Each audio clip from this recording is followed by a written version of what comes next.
My name is Clifton J. McMillan, Sr. I actually am a pastor. I'm also a activist. I'm a hospital chaplain, presently doing some flex time at Children's Hospital of Birmingham. I've been a chaplain 25 years. I've been doing active pastoring 21 years. I've tried to actively engage in issues and ministries and situations where people need a voice, where there is no voice. Where there is no voice, I try to be the best voice I can and do what I can.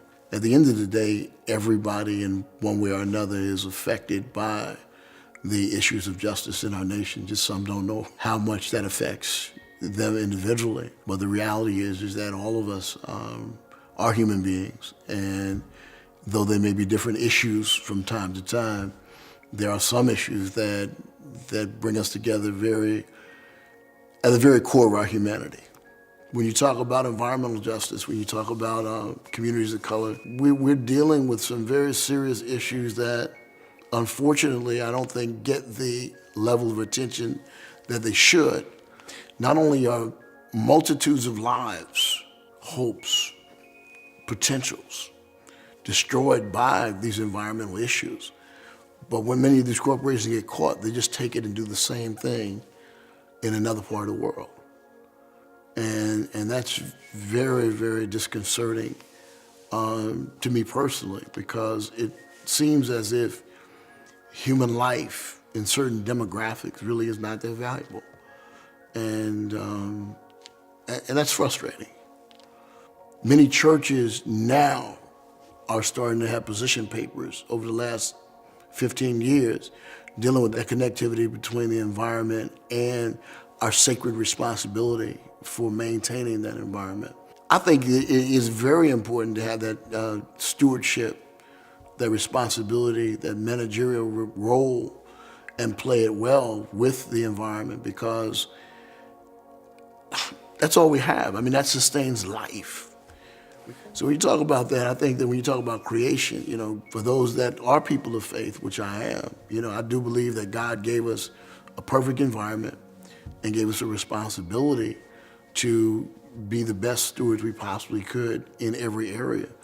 And I think that's the greatest challenge, is just realizing that the responsibility we have for taking care of our environment, I think it is a spiritual thing.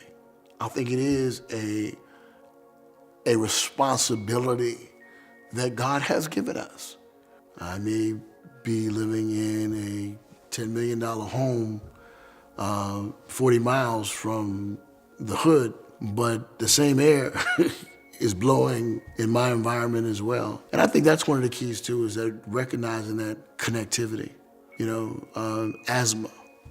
I mean, that's something that we're struggling with across the board. I even have it personally, There are different things, upper respiratory challenges and things,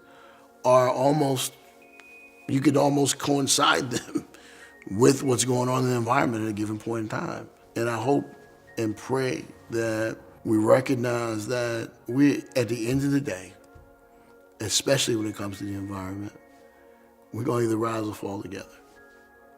And this is not even a government, even though the government plays a role with the EPA and some of the other things, at the end of the day, this is not a government, this is a human responsibility thing. This is an individual and corporate thing. This is not just something that the government has to fix. This is something that we all have to be responsible for in our own realms of doing everything that we can to make a difference, even if it is trying to make sure something's recycled, even if it is making sure we know, again, where our oil is, where our oil goes after we change it from our cars or whatever. But those little things do count, and we better make it work. It's not even a question mark, unless some people are just going to be in bubbles and everybody else is going to be somewhere else. I mean, and I don't see that happening anytime soon. So we have to fix this, and we have to fix it now. We're all in this together.